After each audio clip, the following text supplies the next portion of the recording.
afternoon. I'm Lang Whitaker. He's Michael Wallace. We're here with you for the next half hour as the Grizzlies get set to take on the Indiana Pacers. The Grizzlies are riding a 5-game win streak, coming in today at 13-7. The Pacers 9-11. And this Grizzlies team, Mike, is pretty darn good the last week or so. Yes, they have. And when you see it reflected in the rankings across the league, I mean, the Grizzlies right now are leading the league in assists. They're leading the league in scoring. They're leading the league in the top 3 in rebounding. They're shooting field goal percentages in the top 5. This team is doing everything that Taylor Jenkins and his coaching staff envisioned it could do. Yeah. And he said before the game tonight, look, we're not going to take a look at the stats. We're not going to take too much of a look at the records. We just want to continue to play because there's still some things that we can reach. The Grizzlies coming off the win against, they had Detroit last week and then New Orleans on Friday. Both of those games, the Grizzlies looked kind of in command the entire game. Yes. Two teams that were kind of beat up and had missing some of their key players. Yeah. Pelicans had a few more guys than the Pistons were without Kay Cunningham. But Ja got back on Friday against the Pelicans and came in and immediately 27 points in 29 minutes. Looked like he hadn't missed a step. I was talking about it with a fan who was there. He was like, you know, the Grizzlies are great, but Ja just kind of makes it more fun. Yeah, he does. He does. He does. And you and Jessica talked about that on the rewind, right? Yeah. Just the atmosphere, the energy is a lot different when Ja Morant is on the floor. But the good thing is that when he's not on the floor, this team is capable and they know what they're capable of doing. Yeah. Scottie Pippen, sometimes he gets starters minutes and sometimes he gets very few minutes, but he still shows how to step up and get the job done. And he's not Ja Morant, but he gets it done in his own way. So from the top of the rotation all the way down to the 11th guy, Taylor Jenkins is getting guys that know how to produce. And we've seen that for 3 games of this 4-game homestand. They have a chance to finish it off with in an undefeated fashion. And that's what you wanted to see. Forget the level of competition. Forget who's available and who's not. The Grizzlies had to take care of business at home, and they've done that. Yeah, the Grizzlies, the Pacers actually coming off a 130-106 loss to the Pistons. So coming in here probably looking for a little bit of revenge, want to get things going the right way for them. They've had a rough start to the season. For the Grizzlies, like Taylor Jenkins said, can't worry about anybody else. We're worried about ourselves. It's Kids Day also here today. There's a lot of middle schoolers and kids here, and one of them asked a question to Taylor Jenkins. But we can bring up who do we have? Yes. We got Jeremy. Jeremy, come on up. Jeremy's a 12-year-old, 7th grader from Grizzlies Prep, and he has a chance to talk to Lang Whitaker. Come on, Jeremy. You go. So put on the headset. You got it. There you go. Sit down. So you're in 7th grade at Grizzlies Prep. What's your name? Jeremy. And what is your favorite subject in school? Social studies. What's your least favorite? What's your least favorite? Math. Mine too. That's good. What have you learned here today at Kids Day at the Grizzlies game? I've learned a lot. Really? Yeah. Have you seen things you didn't know happen behind the scenes at a basketball game? Yeah. Like what? I didn't know people really controlled the highlights and everything. Yeah, it's cool, right? Yeah. Are the Grizzlies your favorite team? Are the Grizzlies your favorite team? Yeah. All right, cool. I'm just making sure. Tell me what you think the Grizzlies have to do to win today. They have to be good on defense. Because you guys heard Taylor Jenkins. You heard the coach talk before the game, right? Yeah. And he talked about the defense is going to be important, right? Right. All right. So you're saying, Jeremy says defense is important for this Grizzlies team. All right, we're going to let you go back, and Mike's going to come back over here. But we appreciate you being with us. Give me a pound. And thanks for coming. Good job, man. Mike Wallace is back with us. My guy, did he give you all the secrets? Yeah, he said defense is going to be the key for the Grizzlies to get the win today. Oh, okay, cool. He might be taking our jobs pretty soon. You know what I mean? That's fine. Yeah, that's good. Speaking of defense, the Grizzlies just keep winning. Marcus Smart's had a big impact on that, and just defensively, the Grizzlies have been awesome. You know, and adding a Marcus Smart on top of that, like they have in the last week, just makes them even tougher. I thought Taylor Jenkins said something interesting in the pregame tonight when he said he was asked about the rotation and getting the minutes and everything, and he said like with Brandon and Jaren, they're not needing to switch as much defensively because he said, I've been happy with the point of attack defense we've had from our guards. Yes. Which means Ja Morant and Scottie Pippen and Marcus Smart and Desmond Bane and those guys are doing a good enough job up top that it's making things easier on the bigs. Yes, Absolutely, and what you're talking about right there is ball containment, right? Yeah. They're not allowing blow-by drives. They're not allowing guys to easily get into the paint and forcing shifts and rotations on your defense in an unnatural way. Yeah. And Marcus Smart being back does that. We've seen this guy defend 94 feet. Yeah. We've seen him repeatedly dive on the floor for loose balls to create extra possessions. And when he's doing that, guess what? It makes it easier for Ja to do it. Yep. And when Scotty's doing it, it makes it easier for, whoever else is coming in. We see Jake LaRavia is doing that quite a bit as well, too, creating extra possessions and making it easier on your backline defenders in Jaren Jackson Jr. and Brandon Clark. And the backline is still missing Zach Edey. This is the giveaway for tonight. They're giving away a ball. Zach Edey, it's got a Zach Edey autograph on it, number 14, giving this away to the first 3,000 kids on our Kids Day. Our Kids Run the Show Day. First 3,000 kids and families get in, and they get a Zach Edey mini ball. I saw Zach coming off the practice court today. He looks good. He's getting a little more mobile. Yeah. Taylor Jenkins said the other day that towards the end of this week, he's going to start his ramp up, and maybe we see him within the next couple of weeks. Certainly, it sounds encouraging that we'll see Zach Edey on this side of the Christmas break. Yeah, I think that's hopefully the next guy we get back off that list, because then you got Gigi. You'll be left with just Gigi and Vince right now, which is what you started training camp missing. Yeah. So hopefully, once those two guys get back, around the new year, maybe we start getting that full roster and you start seeing what this team can really do. Somebody was asking me tonight, they're like, this Grizzlies team, like, could they be a contender? And I was like, well, they're in third place in the West right now, and they're missing a bunch of guys. Yes. So, like, I kind of feel like, I said, I think really the key is just going to be health, don't you think? Like, staying healthy. Yeah. And the thing is, you said, look at how many guys have been missing and in and out of the lineup. The two constants, or two of the constants, have been Jaren Jackson Jr. and Sati Aldama. Those two guys at the power forward spot have been consistent all season long. And you've just kind of been mixing and matching other guys in the rotation. But it's led to this team being on the cusp of being a top 3 team in the NBA. Yeah. The schedule was sort of their friend. They played a lot of home games, a lot of teams that were sub 500. Now, as we get into December, it gets a lot tougher. So now we'll really get to see the potential that this team has in the next couple of weeks. They've also just played a lot of games. They've already played 20 games at this point in the season. It's more than most other teams have played. Yeah. So that means the pace will probably slow down a little bit going forward. Yeah, a few more off days. Yeah, and a little more time to rest and recuperate and all that stuff. Yep. We talked about the injuries. Pacers, Nesmith's been out. Nembhard might be back. They aren't sure. Yeah, he was questionable coming into today. Halliburton's been back for them, and I don't know. We'll see. Somebody was telling me like the Pacers, like they were like, this is a really tough matchup for the Pacers, the Grizzlies, because the Pacers aren't very good at rebounding. The Grizzlies have become a good rebounding team. And if the Pacers want to play with pace, they got to get with the rebounds. They have to get rebounds and stops and create possessions.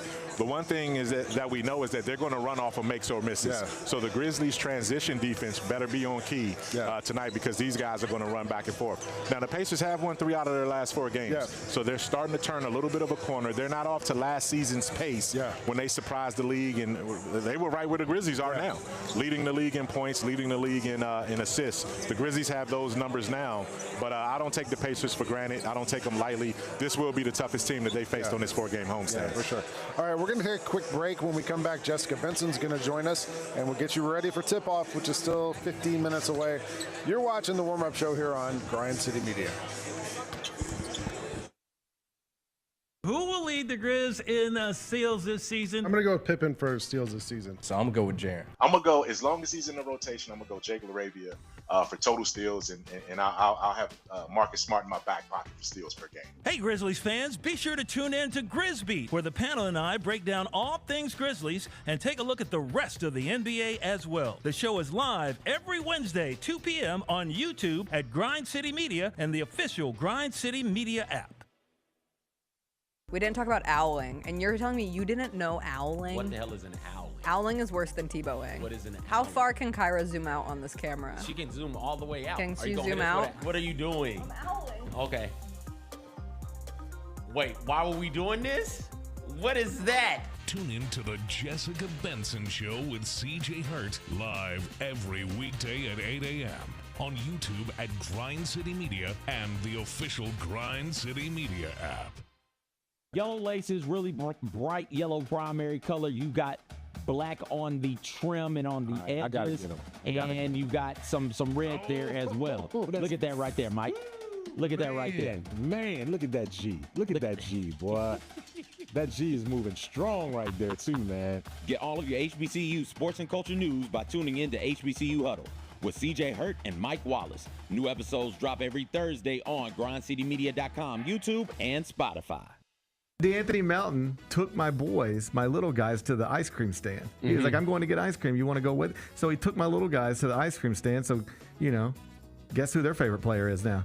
John Morant. But outside of that, you know, D'Anthony Melton's pretty high up on the list. How about this? We got youth small D'Anthony Melton jerseys at our house right now. Love D'Anthony Melton. That was a fun night. It was a fun night, man. The Gary Parrish Show, live on weekdays at 10 a.m. on YouTube at Grind City Media and the official Grind City Media app.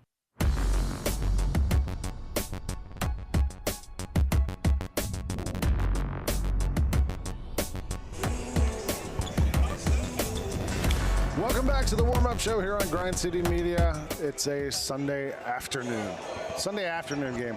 So we're here early, and we get to go home in time for dinner, which That's we nice. don't normally get. Yeah. Will you still be eating Thanksgiving leftovers? No, I'm moved on. Oh, yeah, you're not built for It's it. been 3 days. Like I don't care. I can't eat I'm turkey going at every least day. till Tuesday. I'm gonna grow a tail if I have We to. did make a soup yesterday. Okay. A turkey soup. So I've at least elevated the turkey in my life. Did you use like the bones to Yeah. make the broth? Yeah, that's good. That's a good call. All right, Jessica Benson joins us as always to talk about today's main character.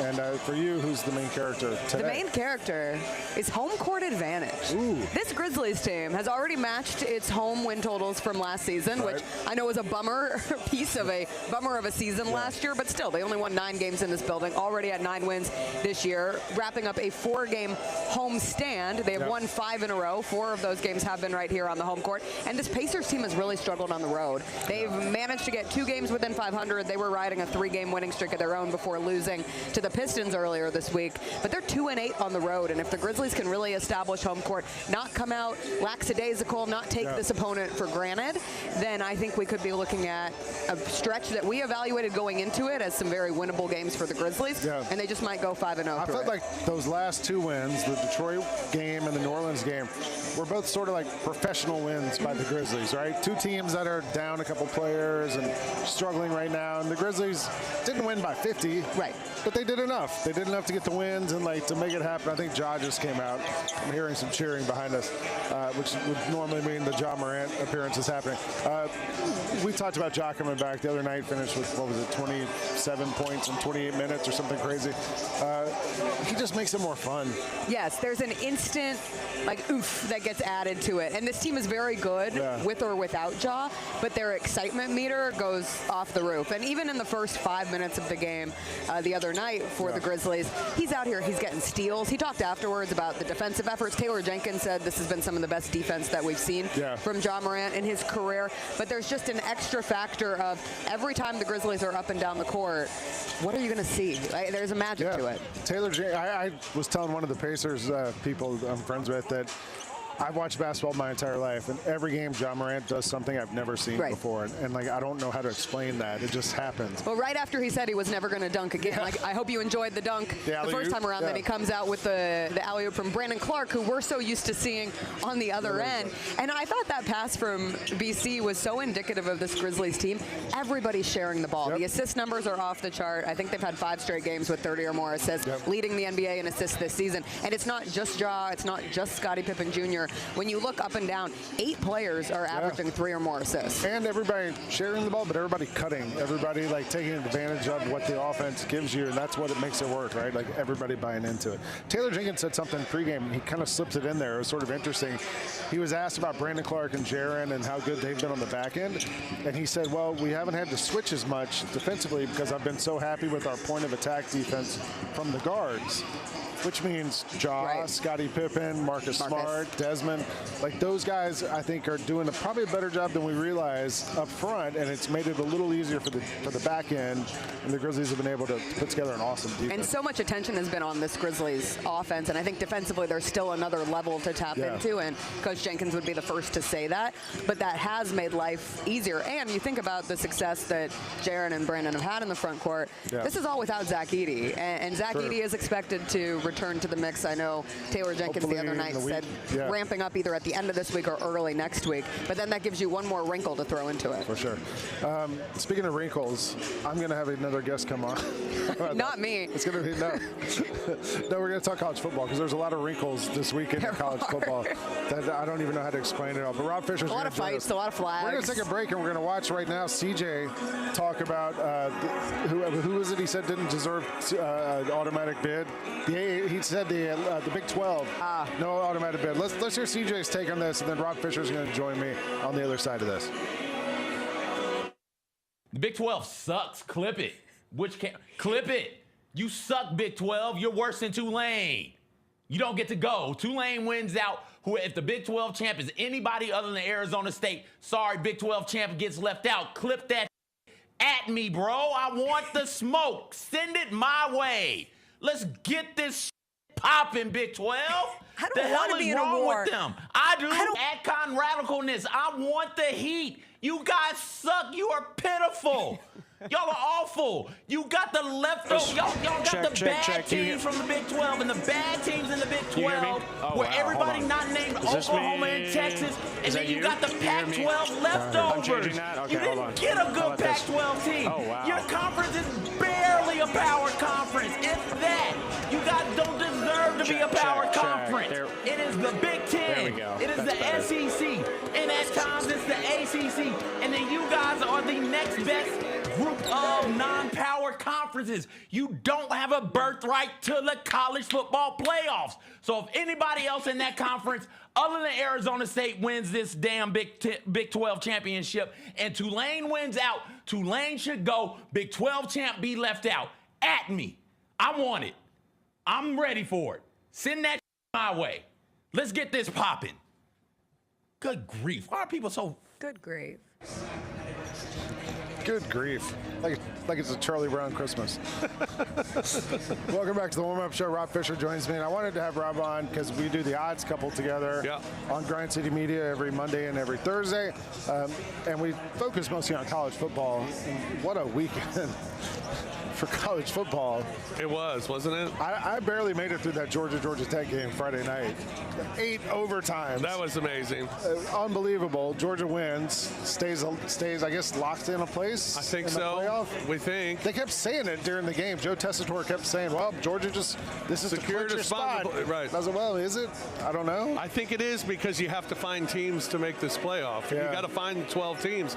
I think we have to change our minds and train our minds as college football fans to realize, when it was a 4-team playoff, the argument against going to 12 was, well, 12's not going to have a chance, and 11's not going to have a chance. They're not good enough. Well, right now we keep looking at it and we're like, well, that team's not good enough to be in the playoff. That team's not good enough. Right, because they're 11 and 12. Yeah. But you got to come up with 12 teams. So it'll be interesting. We still got another week to play, and I'm sure more things could get screwed up next weekend.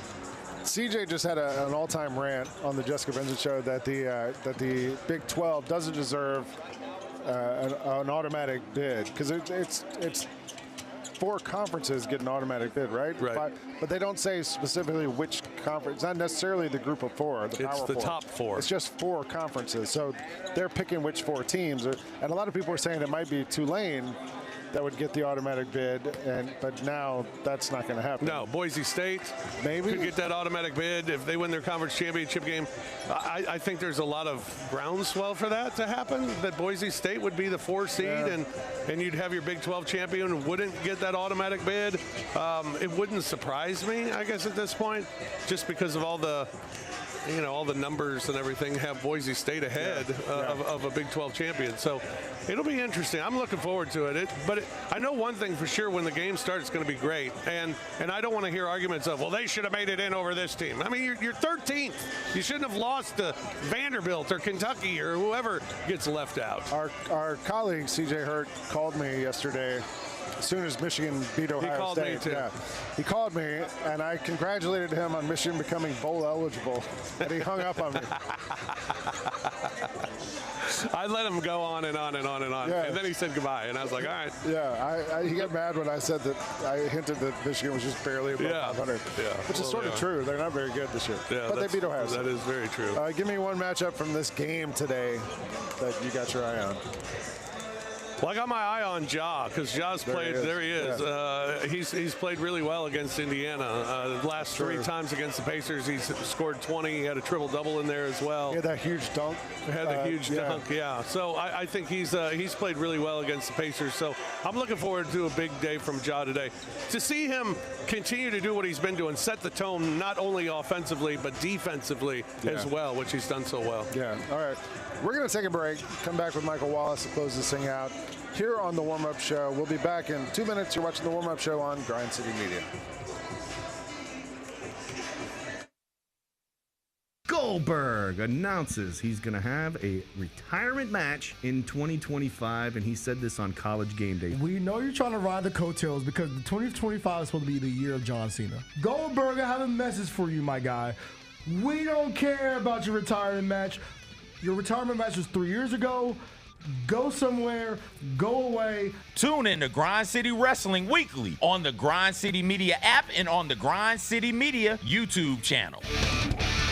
The 3 big beats this week. One was root for points in honor of John Roser. How about that Miami-Louisville game? Crushed the over, which was 60. Finished with 97 total points, 52-45. Meanwhile, the Academy's covering again, both Army and Navy, getting the job done. This. Army, best start since 96. America. Navy crushed Charlotte. They're ranked 23rd and 24th in the country. The Odds Couple, live at 2 p.m. on YouTube at Grind City Media and the official Grind City Media app. Who will lead the Grizz in steals this season? I'm going to go with Pippen for steals this season. So I'm going to go with Jaren. I'm going to go, as long as he's in the rotation, I'm going to go Jake LaRavia for total steals, and I'll have Marcus Smart in my back pocket for steals per game. Hey, Grizzlies fans, be sure to tune in to Grizzbeat, where the panel and I break down all things Grizzlies and take a look at the rest of the NBA as well. The show is live every Wednesday, 2 p.m. on YouTube at Grind City Media and the official Grind City Media app. Now every time you go to Miami, you can go see, like, that's a statue of me there. No, I don't look nothing like that thing, man. Look, I'm sorry. I would have been offended. Look at that. That is UTA. Oh, my God. Oh, look. Hey, y'all got to get that screenshot, man. Put that on the... The Chris Vernon Show, live on weekdays at noon on YouTube at Grind City Media and the official Grind City Media app.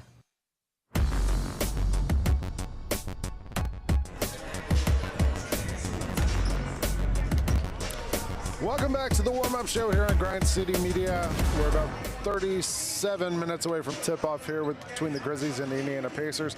He's Michael Wallace. I'm Lang Whitaker. And like we always do at this time, we go around the NBA to talk about some of the stories that are happening around the league right now. The NBA Cup is wrapping up their second year of at least the first round of games. The Grizzlies finally broke the Cup curse. Got their first NBA Cup win last week against the Pelicans. The game here Friday. The Atlanta Hawks are the only Eastern Conference team so far that has clinched a space in the next round. What have you made of the NBA Cup so far? Do you think it's like, can we qualify it as a success, or is it still too early? I think it's a success, and I think it's a success largely because there's parity, right? Teams that got off to slow starts figured out a way to find the right type of games to get themselves something, an incentive to play for. So you're seeing teams that might not be at the top of the standings, but they're at the top of the Cup standings or fighting for it. No one's really ruled out yet. You know, only a couple of teams have been eliminated. Everybody's still in contention going into the last couple of games. So it's intriguing, and the players seem to care about it. You know, you hear guys talk about the money and the incentive, and that's what you want if you're the league. Yeah, I mean, look at this Pacers team a year ago that you know, played their way into a championship. Into the championship, and then I think a lot of those players, like, it gave them something to buy into early on. I've heard Detroit talk about that this year too, like being something they're really interested in. So well, we'll see. The Grizzlies have yet to make a big splash in the NBA Cup. Hopefully that's coming yet. Down the road. But they're not eliminated yet either, right? I don't think so. Not quite. It's more confusing than the college football playoff. Like, I don't even know who's in and who's out at this point. There's lots of different permutations. Scenarios and things of that nature, so there are four. The division winners, right? Yeah, and then there's two at-large. The group winners, and one at-large from each conference, right? So I think everyone's still alive. Who knows? Yeah. We'll see. It'll all work itself out by Tuesday's game. Yeah. So in 2 days, it'll all work itself out. So we're also almost at the quarter mark of the season for a lot of teams. Play 20 games. And we're starting to look at teams that might be ready to hit the button to start tanking, to start rebuilding, however you want to say it. And we've seen teams already who have gotten off to bad starts. Maybe a team like the Pelicans, are they going to try and do what the Grizzlies did last year, rest their guys, try to get some draft capital? Looking at what we've seen so far from some of these teams, who do you think is going to be the first team to kind of hit the switch and be like, all right, let's start playing it for next year? Oh, we've already seen it. The Washington Wizards, right? They've lost 14 straight. They've gone. Like I said, 14 straight losses. They have the worst record in the league. I'm looking at them to be a team that says, all right, we're done. I think Philadelphia, as much as they won't admit that that's what they're doing, I think they got to be smart, because once they start having minutes management of Paul George and Joel Embiid, there's really, but in the East it's so forgiving. I know. You know what I mean? So I do think Washington is there, Toronto's there, obviously, and then you look over in the Western Conference, New Orleans is there, and then San Antonio's gotten better. Portland's been competitive. Yeah. They might not make it, but they've been competitive at least. When I watch them play, though, like, you feel like the Blazers are competitive, but like, I don't like, who's their building block guy? Yeah, who they're building around. I feel like they don't have that superstar yet. No. And they're not going to get one unless they get more draft picks and figure out a way to. Well, it's supposed to be Simons, right? That's supposed to be their transitional star. And then you have Klingon, but you're really not playing him, and then he gets hurt. So it's a lot of confusion going on right now with those teams. Yeah, I don't know. There's a lot of teams sort of like right on that cusp. But I tell you what, Texas is surprising me, though. Yeah. Texas is the surprising teams. And I say Texas meaning, obviously, San Antonio is a lot more competitive than people thought, maybe. Dallas. And then Dallas is going to be right there because of what they did. And Houston. Top 2 in the league right now going into tonight's game. Last thing around the NBA here, Simeon Academy, which is where Derrick Rose went to high school in Chicago, they announced it's become a Rose School. So this is a new thing where Adidas has kind of taken over Simeon Academy and is going to do all the sneakers, the uniforms, everything there. And I think this is going to be a thing. They call it the first Rose School, which means there should be more. But, Derrick Rose retired from the NBA but going into this season, but still making an impact, still giving back. And it's interesting to me to see, having watched him play when he was so young, to see him now become this elder statesman and still so respected by all the younger guys. Yeah, man. I mean, when I think about Simeon, I think about Derrick Rose. Also think about Benji, who came through in Water 25, the guy who lost his life tragically in a murder just when he was about to take off. And for Derrick to have this and find this, we were trying to get him to do something like this with Grizzlies Prep. And he talked about it. He went over there and sponsored the chess team, the debate team, and some other things. And I knew he was trending towards doing something like this. So he's following in line with guys that have done something like this before. LeBron James with the I Promise Academy. Not Derrick Rose, but Jalen Rose in Detroit with the Rose work. So you're seeing these guys feed into the next generation of students, man, and it's going to impact generations. Yeah, and continue to give back. It's awesome. Yes. And now I wonder if this becomes a thing now. We see 5 or 6 schools become Rose. schools, Rose Academies or Rose schools. That'd be kind of cool. All right, we're about a minute from us signing off, and we're going to throw it to the FanDuel Sports Network desk where Fish is up there for Grizzlies Live, along with Brevin, Chris Vernon, and Pete Pranica down here. You can also listen on the radio where Eric Hasseltine, Jessica Benson, Bennett Doyle, Elliot Perry are all getting ready on ESPN 92.9. Mike, before we sign off, give me one matchup you're going to have your eye on tonight. Oh, that point guard matchup. Ja Morant, Tyrese Halliburton. I mean, those are all-stars. Those are all NBA-type talents right there. And I'm looking forward to seeing what kind of track meet they do do and how these guys cover for one another, because I think there are going to be some cross matches too. Yeah, I want to see if the Grizzlies can own the boards. Yeah. If they can keep the rebounding and under control, it'll kind of hold back the Pacers from being able to run like the Grizzlies don't want them to run. And maybe the Grizzlies can control the pace that way. All right, we appreciate you guys tapping in with us tonight. The Grizzlies are going on the road. They're back here Thursday against the Sacramento Kings. You can get tickets for that at Grizzlies.com. We appreciate you joining us. You've been watching the warm-up show here on Grind City Media.